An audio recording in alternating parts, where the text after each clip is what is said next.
Hulyo nitong taon, dumulog si Liza sa resibo para mapauwi ang anak niyang si Liza. Itinakas daw kasi ng isang lalaki ang kanyang anak kasama ang panganay niyang apo.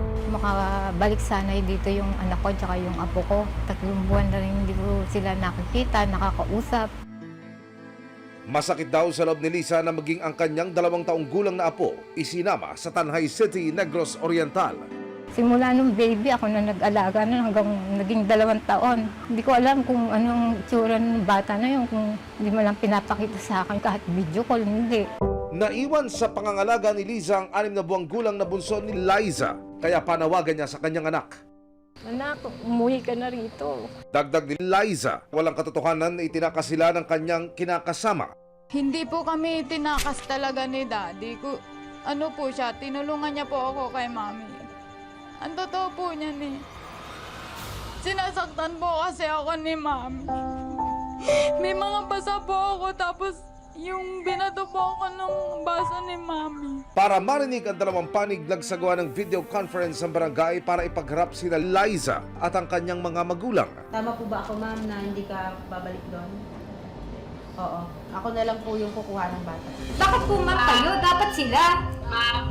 Kung may problema... Para naman kami hindi ginagawa magulang yan eh. Lahat na nga, naigan na nga sa inyo nakatira eh. Ayaw lang kapag-usap. Maging ang ama ni Liza ay hindi rin mapigilan ang bugso ng damdamin.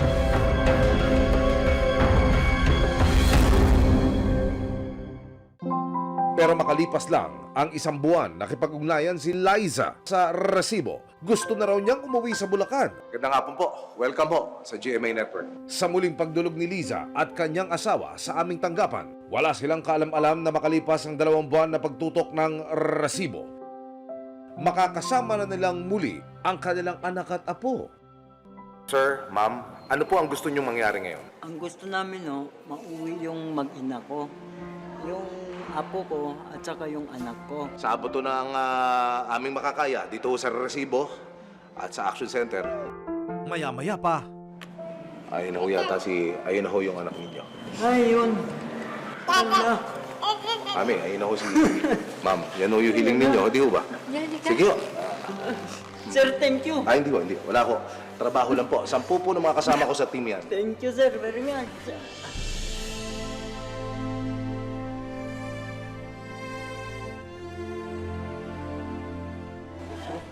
Ay, nako. Kumusta na ikaw? Kumusta ikaw? Sir, thank you very Wala much. po naman. Wala po.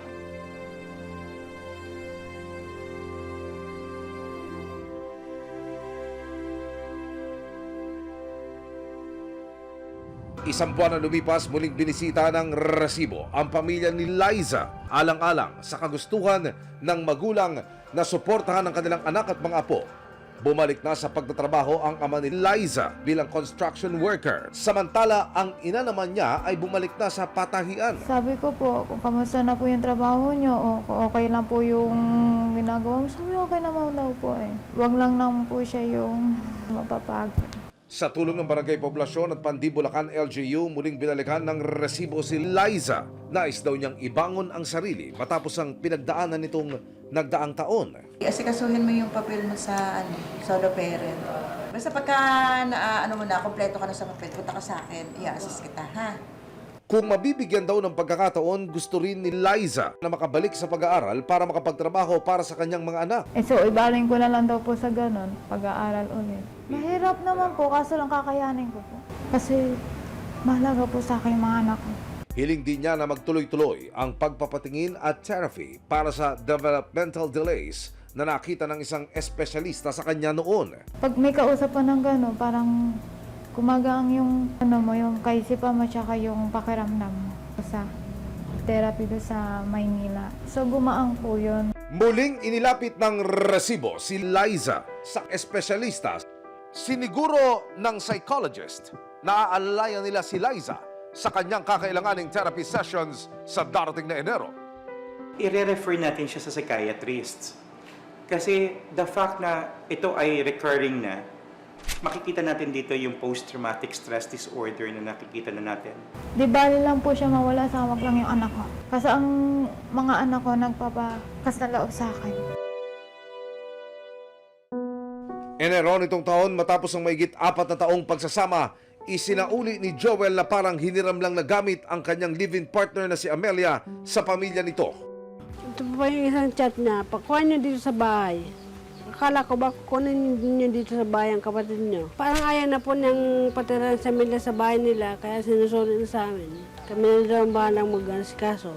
Kaya ang mga kapatid ni Amelia, pansamantala siyang kinupkop para mas maalagaan.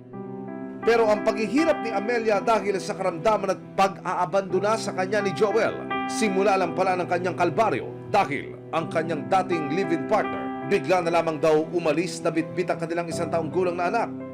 Dahil sa kagustuhan ng pamilya na mabawi ang bata, dumulog sila sa resibo sa pag-asang makakapiling muli ng nanay ang kanyang anak. Sinadya po natin yung tinutuluyan ngayon ni Amelia. Siya po yung stroke patient na lumapit sa resibo at humihingi na alalay para mabawi yung kanyang anak. Pansamantala, dito po siya nanunuluyan at kinupkup po siya ng kanyang mga kaanak habang nasa ganitong klase ng katayuan si Amelia. Unang-una ho, kamusta ho si Amelia? Ano po, lagi po nakahiga. Tapos bigyan po po. Ano po yung nais niyang ilapit sa programa? Gusto po namin mabawi yung anak niya. Oho. Dahil po, tuwing umaga gigising siya, tuwing madaling araw gigising siya, nilingon, ganun. Tapos minsan tulala. Kasama ang resibo, nakipag-ugnayan ng pamilya sa Municipal Social Welfare Development Office o MSWDO ng Taytay Rizal. Agad silang nagpa-monitoring visit sa Violence Against Women and Children of VAUC ng Barangay Dolorosa para tignan ang kalagayan ng bata sa poder ni tatay. Pero ang bata rin lang daw ang nag-aalaga. At ang tinitirhang bahay malapit daw sa bangin. Agad pinuntahan ng MSWD officer kasama ang VAUC ng barangay ang tirahan para masuri ang lugar at makipag-usap ng personal. Dito na nila nakita ang totoong kalagayan ni baby. Hindi amenable sa isang bata yung ganitong tirahan. Masyadong open yung bahay. Mamaya may biglang pumasok, ano mangyari sa mga bata. Lalo't very open yung ano. Paano pag wala kayo tayo? Magalang ka naman po, umalis pa. Hindi natin masasabi ang security ng bata, lalo't may babae kayong ano. Inimbitahan siya sa barangay kung saan naghihintay ang pamilya ni nanay. Ipinaliwanag sa parehong panig kung ano ang desisyon ng Taytay MSWDO. Pag hindi po kasal ang magpartner, ang 7 years old below po ay napupunta po sa nanay. Labagmaan sa loob ni tatay ang pagsasauli sa kanilang anak. Sa huli, nasunod ang pasya ng MSWD para sa best interest of the child. At para sa kanila, mas makabubuti na sa pamilya ng ina mapunta ang bata. Alam niya, hindi kasi natural po yung anxiety. Para malapit kasi. Punta ka ano, mama? Punta na kita rin, ha? Okay po, Tay. Siyempre, masakit sa akin, ma'am, yung mawali sa akin yung anak ko. Siyempre, mahal ko yung anak ko eh.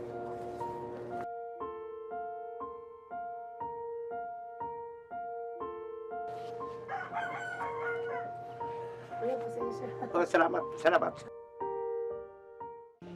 6 na buwan na lumipas, binalikan ng resibo si Tatay Joel. Sangkatutak na sakit daw ang dumapo sa kanya dahil sa kanyang pagkabalisa nang mawalay siya sa kanyang baby. Mula nung kinuha nila, hindi na ako nakapag-anak buhay. Kasi nagkasakit nga ako. Biglaan, hindi ko rin alam eh. Kung bakit anong nangyari sa katawan ko. Alam nila yan, kinuha yung bata. Tapos nung mga ilang araw, parang ako nanghihina. Hindi ako makatulog.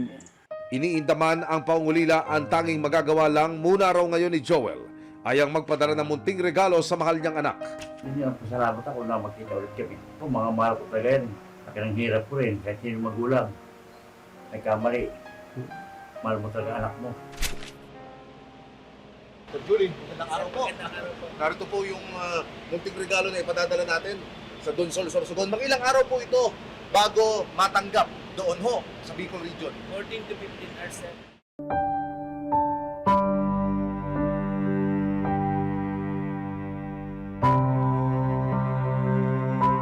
Ipinadala ng resibo ang munting regalo ni Joel para sa kanyang mahal na anak.